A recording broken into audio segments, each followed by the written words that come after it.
Hey makale, vanakkam and welcome back. So, today's topic, floral formulas. I know paaka konjo tough theriyala, right? It looks a bit scary, but trust me, it's actually super easy once you crack the code. So let's do this together, like we're study buddies prepping for the big exam. All right, let's just jump right in. Looking at this, Parker, those secret code mari irukala, doesn't it?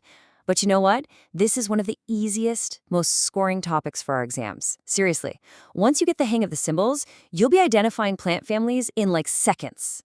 Either one by importing, so let's make sure we nail this. So first things first, what even is a floral formula?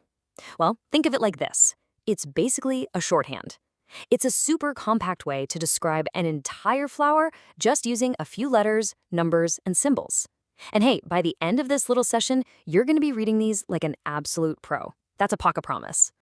Okay, so here's the game plan for today. Super simple. First, we're going to crack the code itself, learn the language, the symbols. Then, we'll meet the key families you absolutely need to know. After that, we'll do a quick comparison, and we'll finish up with a little rapid-fire test just to make sure it all sticks. Ready? Let's do it. All right, section 1, cracking the code. Just like learning any new language, you gotta start with the basics, right? The ABCs. So that's what we're going to do. Let's master the symbols first. It's way simpler than you think. Okay, let's break this down. It looks like a lot, but it's not. B, D, that's just for bract. Easy enough. Now K stands for calyx, which is the sepals. The best way to remember this, think of kapu in Tamil, protection. The calyx protects the flower, right? Simple? C is for corolla, just think color. These are the colorful petals. A is for androecium, the male part, so A for Andrew. And G is for gynoecium, the female part, so G for girl. Easy. Now for the symbols. The little circle with a plus, that's actinomorphic symmetry. You can slice it any way, like a pizza, and get equal halves. The percentage sign, that's zygomorphic. You can only cut it one way to get two equal halves. See the brackets? They just mean things are fused or joined together. And finally, see the G with a line under it? That means the ovary is superior. It's sitting on top of the line.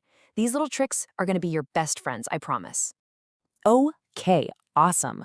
Now that we've got the language down, let's meet the main characters of our story today, the big three families. These are the ones that always pop up in exams, the ones they love to make us compare.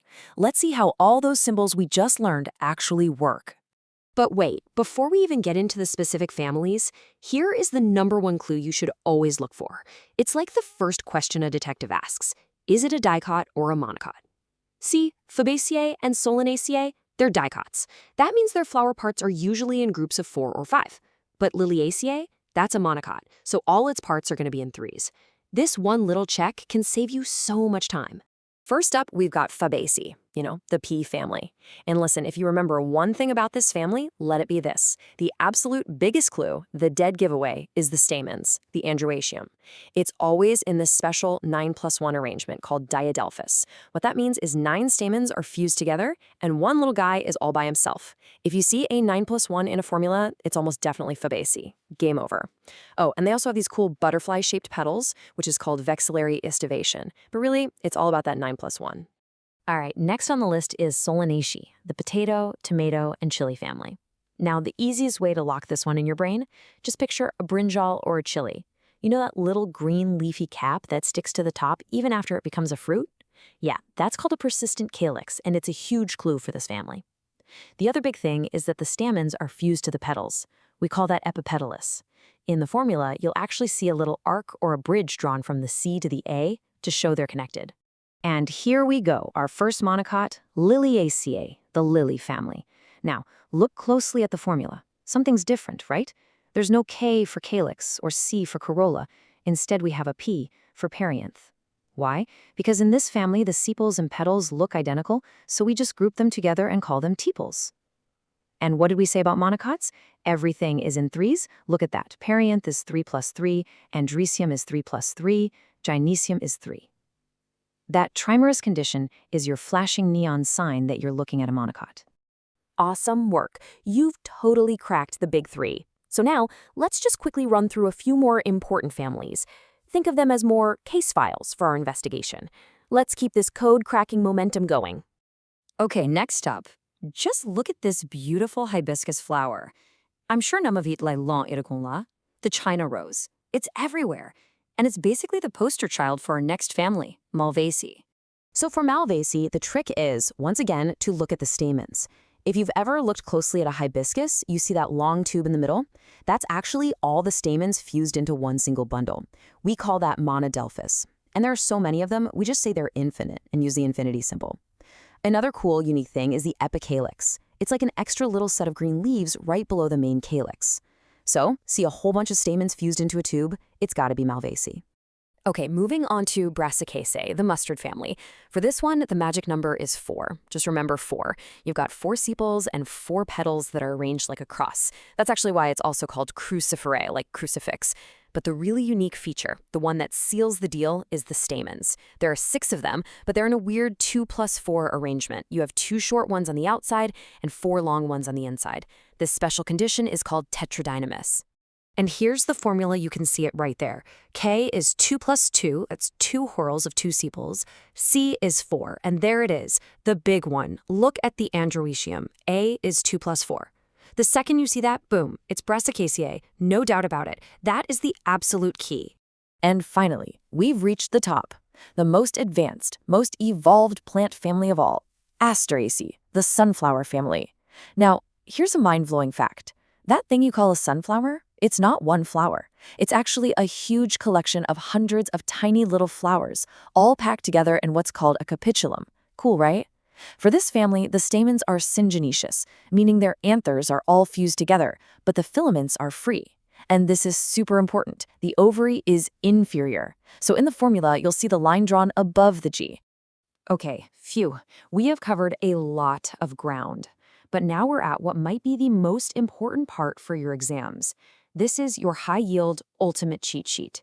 Seriously, this is where they pull direct questions from, so you're gonna wanna really focus on this next part. Just take a look at this table. Questions that ask you to compare the number of carpels and the type of placentation are super, super common. Okay, so notice Fabaceae, it's the odd one out with just one carpel. We call that monocarpellary, and it has marginal placentation. Literally, just think of peas in a pod. That's marginal. The rest are mostly syncarpous, which just means the carpels are fused together. But the number is different, right? Solanaceae and Brassicaceae have 2, Liliaceae has 3, and Malvaceae has 5. This table is gold for revision. So how do you put this all into practice in an exam? Here's your 4-step foolproof plan. Step 1, count the parts. Is it in 3s? It's a monocot, probably Liliaceae. Is it in 4s or 5s? It's a dicot. Step 2, immediately check the stamens. Is it 9 plus 1? Is it infinite? Is it 2 plus 4? This is almost always your biggest clue. Step 3, look at the gynoecium. How many carpels? Is the ovary superior or inferior? And finally, step 4, spot any special features. Is there an epicalyx? Is the calyx persistent? You follow these 4 steps in this order, and you'll nail it every single time. All right, enough with the theory. It is time for a quick-fire memory test. I'm going to flash a formula on the screen, and you've got to tell me the family. Ready, set, let's go. Okay, here's the first one. It's on your screen now. Look at it closely. What's the one thing that jumps out at you? I'll give you 3 seconds. Starting now, 3, 2, 1. And time's up. The answer is Fabaceae. Did you get it? Of course you did. The second you see that A 9 plus 1, your brain should just be shouting, Fabaceae! That's the trick. Fantastic work. Okay, let's not lose momentum. Next question. This time, it's a floral diagram. Okay, take a look, count the parts, see if anything's fused together. Here's a little hint. Count the sepals and petals. There are 5 of each. And look really closely at how the stamens are attached to the petals. See that? So, what is it? If you said Solanaceae, you are 100% correct. You guys are absolutely crushing this. See, it's not so bad, is it? Every single flower, every floral formula, it tells a story. And today, you just learned how to read it. You learned the language of flowers. So the next time you're out and you see a flower, take a closer look.